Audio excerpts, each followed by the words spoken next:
Hey guys, what's going on? Jeb here, and in today's video, we're going to be doing some longer-term technical and fundamental analysis on Bitcoin and the cryptocurrency markets, because today's video, we need to jump on over to CoinMarketCap, because there's a trend that I've started to see show up on CoinMarketCap and many of the other crypto list websites that I need to bring to your attention. This is a trend that is going to have major bullish ramifications for the remainder of the bull market that we find ourselves in, and it's just getting started, guys. The last time we saw this pattern start to play out was in the beginning of 2016, and it was actually the engine that fueled the 2016 and 17 bull market. We do have some news that I want to dive into briefly here in today's video, but the main point of today's video is to show you guys how bull markets form and how they continue. This is a big deal. It's been going on for the last 2 weeks or so, and that's what this video is about. So if you guys do enjoy today's video, make sure you hit that like button. It really helps out the YouTube algorithm, helps the videos get ranked, helps us spread the gospel of Bitcoin far and wide to anyone who will hear it. And also, guys, make sure that you hit that subscribe button and smash the notification bell if you are new here for daily cryptocurrency content. Before we dive on into it, I do also want to give a shout out to a friend of mine's Instagram account because she is trying to get to 3,000 followers. Guys, you should totally go follow Gia Rousseau at LoveMyNerdiness on Instagram. Yes, that will be linked in the description down below. Okay, yeah, cool. Go follow that. Awesome. Nice. Okay, bye. Alrighty, the comment section on this video is going to be interesting. Anyway, guys, let's go ahead and dive right on into it. The first thing I want to do here is zoom into the shorter term technicals and talk about them very briefly. We're not going to spend much time on this because, quite frankly, it's not as important as people are making it out to be. Let me go ahead and boil down the technical landscape for Bitcoin right now. Bitcoin is bearish until it's proven bullish. Right now, we are pretty much in a bear flag. We descended. We're trading sideways. That means we're probably going to break bearish again. Everybody's talking about different fractals and different things that Bitcoin's doing. Guys, it's pretty simple. Bitcoin is in a bear flag. It's more than likely going to break bearish. If it doesn't, then it's breaking bullish. If it breaks bullish, it's breaking the trend. And as you guys know, the trend is your friend right up until it ends. Right now, I'm bearish until I'm proven bullish. It's really that simple. There's not a lot of TA that needs to be done right now, which is why we're doing a lot of longer term stuff lately. I don't want to waste your time and bore you and make you think that it's really important what's going on in the short term when Bitcoin's just trading sideways and not really doing anything that major. But just because there's nothing really interesting going on the shorter term technicals does not mean that there is nothing interesting going on the longer term technicals and the fundamentals.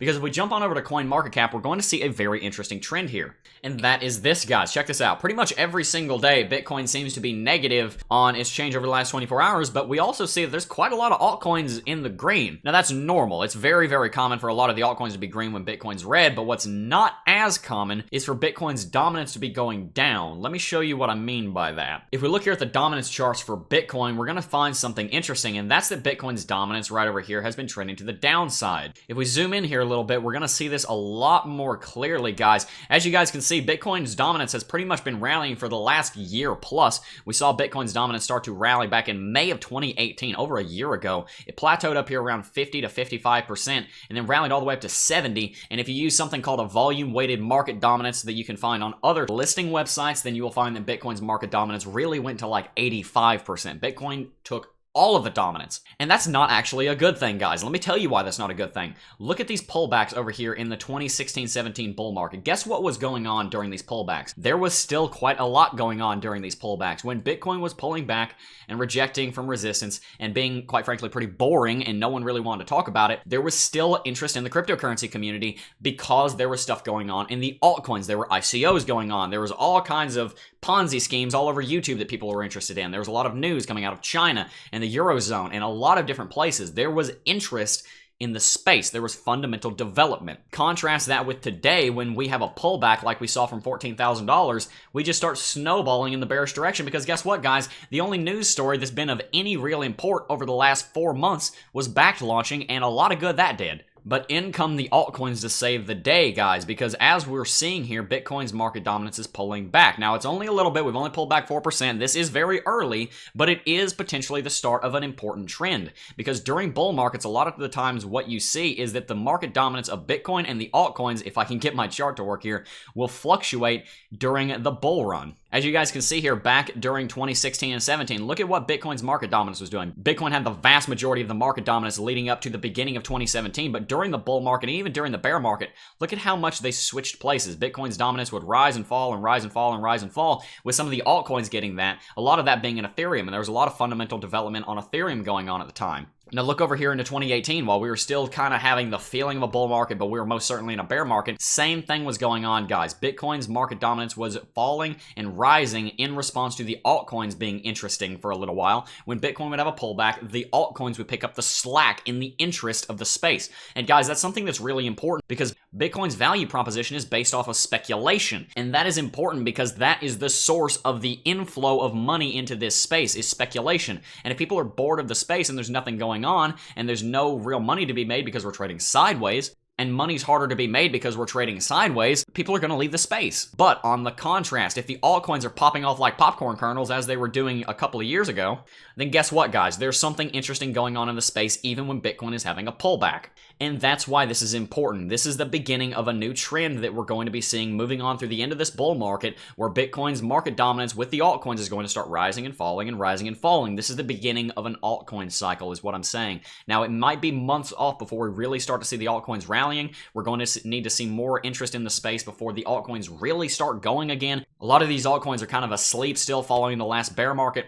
But guys, this is a trend that I'm going to keep talking about, and it's a trend that we need to look at very, very closely. Speaking of trends, Google Trends is a very big friend of yours, because if you look at Google Trends here and we look over the past 5 years, guess what the interest in the space looked like back in 2016 and 17? Yeah, it was rallying, going up and up and up and up and up, and then around the end of 2017, it blew up. Look at what the interest in the keyword Bitcoin has been ever since then. It's been ridiculously low. It's actually been going down quite significantly ever since June. See this, guys? Back here in this bull market, the interest was gradually on the rise. It was gradually increasing. Right now, the interest is gradually decreasing. And that's because at the moment anyway, until Bitcoin reaches mass adoption, Bitcoin's value proposition is not based off of its utility. It's based off of speculation because it's still a speculative asset.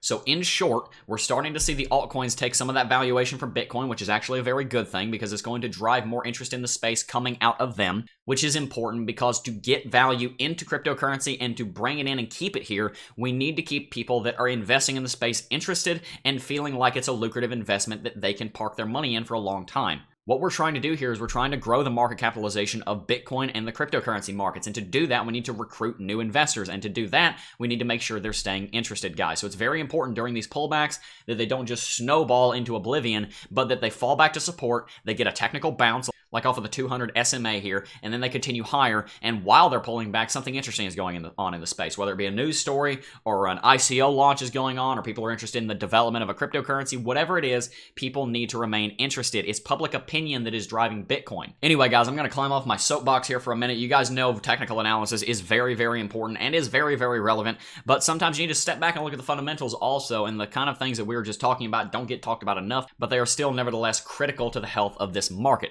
Moving on. Let's go ahead and dive into this article very briefly. Crypto leaders to boycott conference presenting Craig Wright as Satoshi Nakamoto. Guys, we have talked about Craig Wright, or Fake Toshi, quite a lot on this channel. The guy is quite frankly a dirtbag. Don't sue me for that, Craig Wright, because I know you like suing people who don't like you. Essentially, what this article is saying is that there is going to be a conference with Craig Wright being presented as Satoshi, and he's being boycotted by a lot of the big names in cryptocurrency like Charlie Lee and Tone Vase and a couple of other people. Moving on here, guys, let's move on to a little bit of a happier news article. UNICEF will not convert Bitcoin and Ethereum donations to fiat. Recently, UNICEF announced it is working on a prototype to allow it to accept Bitcoin and Ethereum donations. Notably, these donations will be kept as cryptocurrencies and not converted. The UNICEF is rolling out a pilot program to accept cryptocurrency donations and won't be converting the raised funds to cash. UNICEF goes long on cryptocurrencies. Cryptocurrency adoption took a major step forward with the news that UNICEF will soon be accepting Bitcoin and Ethereum donations, as previously reported by Be In Crypto. Christina Lamanzo and her blockchain team at the United Nations Children's Fund, UNICEF, will be allowing individuals to donate cryptocurrencies. The first donation will reportedly come from the Ethereum Foundation, which donated 1 Bitcoin and 10,000 Ethereum to the cause. The pilot program will also be in collaboration with UNICEF USA, UNICEF blah, blah, blah, blah, blah. Point is, UNICEF is accepting cryptocurrency donations. This is really cool. Because quite frankly, guys, if we're making all this money in the cryptocurrency space, why should we hoard it to ourselves, right? If we're going to make a bunch of money, then is the point of making a lot of money to enrich yourself and make sure that you're living the life of luxury? Or when you make a certain amount of money, do you kind of have a moral obligation to make sure that you're helping other people as well with the new power and resources that you've come into? That's kind of a political and philosophical question that I'm not going to dive into, but feel free to discuss that in the comments section. What's noteworthy, however, is that this initiative will keep donations as cryptocurrencies. Rather than automatically converting them to fiat currency, the international organization seems to be interested in hodling and spending the cryptocurrencies themselves. The idea behind the move is better transparency and increase the number of donors. With every donor recorded on the blockchain, there's little room to lose funds and everything is visible on the public ledger. That's a very, very good point. Accounting and bookkeeping is much, much easier on Bitcoin when you can just go to blockchain.com and type in your transaction and figure out where it is. In case you guys are wondering what website I was just talking about, that would be blockchain.com. You can come in here and type in your transaction, your hash, a block number, anything, and find those transactions nice and easy. Anyway, guys, this is another big step forward. I like reading news like this, especially something from an organization like UNICEF. They're doing good work, and I'm very happy to see that they're accepting Bitcoin into that work that they're doing. Guys, tell me in the comment section down below what you thought of today's video and today's analysis. Do you agree with me that the technicals right now are not as big of a deal as a lot of people are making them out to be? And do you agree with my sentiment that we need to be able to retain interest in the market and continue the adoption of Bitcoin and cryptocurrencies during pullbacks on Bitcoin? Right now, guys, one of the problems that cryptocurrencies face is that Bitcoin has literally nearly 70% market dominance, so if something bad happens on Bitcoin, we're kind of just screwed for a little while. That's why I actually like seeing Bitcoin dominance a lot lower than it is, even if the vast majority of that market dominance is in some of these crap coins down here. It's good to have a lot more diversity in the space than just Bitcoin, because it allows for us to ride out the bearish periods much, much easier. Anyway, guys, that's pretty much going to wrap it up for today's video. I hope you did enjoy today's video, and if you did, make sure you hit that like button. It really helps out with the channel. I would be very appreciative if you did that. And also, guys, make sure you smash the subscribe button and the post notification bell so you'll be updated every single time a new video goes live. Anyway, guys, that is pretty much going to wrap it up for today's video. I do want to thank each and every single last one of you for watching as always, and I will see you guys in the next video. Peace.